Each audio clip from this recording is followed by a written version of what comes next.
안녕하십니까, 박사호입니다.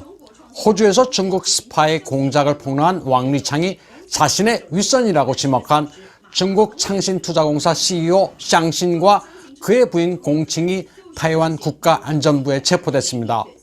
타오유엔 공항에서 체포된 이들은 30시간에 걸친 조사를 받았습니다.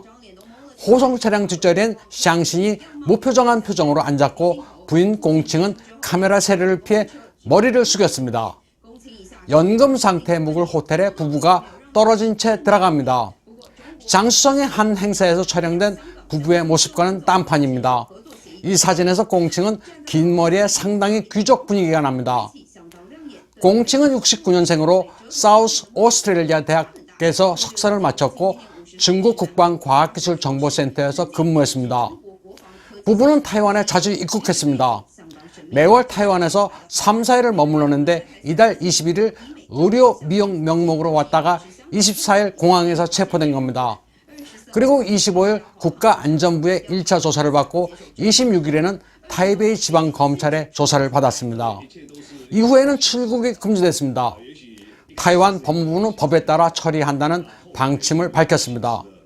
샹신 부부의 조사는 검찰의 최고 특수통이 맡았습니다. 수사의 중점은 이들이 타이완에서 누구와 만났으며 자금의 흐름이 어떻게 이루어지는 것에 맞춰집니다.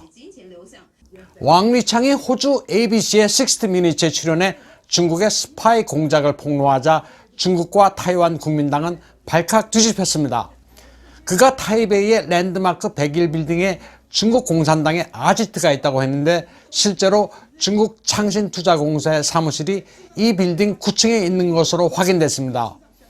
창신투자공사의 샹신 부부는 타이베이에 호화주택 여러 채를 가지고 있으며 타이완의 태양광 에너지 회사에 투자를 모색하기도 했습니다. 타이완 내 여러 도교와 불교 사원에도 자금이 흘러 들어가는지도 수사의 초점입니다. 타이완의 마주 사원은 정치인들도 선거 유세 과정에서 자주 방문하는 곳입니다. 또 불교의 경우 불상 대신 모택동을 모시면서 오성홍기를 내건 사찰이 여러 차례 문제가 돼 타이완 공안 당국이 강제 철거하기도 했습니다. 차잉원 총통은 왕리창 사건과 관련해 중국의 선거 개입을 철저히 조사하라고 지시했습니다. 또 국가안전부를 호주에 파견해 관련 정보를 취득하라고도 했습니다. 호주는 미국, 영국, 뉴질랜드, 캐나다와 함께 정보 공유 동맹인 파이브 아이즈의 일원입니다. 타이완과 호주는 정보 공유 협정을 맺고 있는 상태는 아니지만 이번 사건으로 급속도로 가까워지게 됐습니다.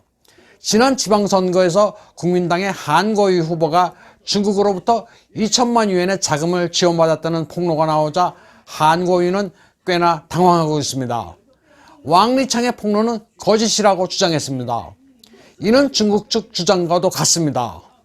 호주 ABC 방송에서 왕리창은 왕리창이라는 이름 자체가 가명이라고 밝혔습니다. 그런데 엉뚱하게도 중국은 왕리창이란 이름을 실제 인물로 착각해 사기 전과가 있다면서 증거가 있다고 주장하고 있습니다. 그러면서 왕리창이 이전에 중국에서 사기범으로 재판을 받았다고 그 법정 화면을 공개했습니다. 그런데 중국이 왕리창의 재판 장면이라고 공개한 화면에서 정면 얼굴이 드러난 시간은 1초에 불과합니다.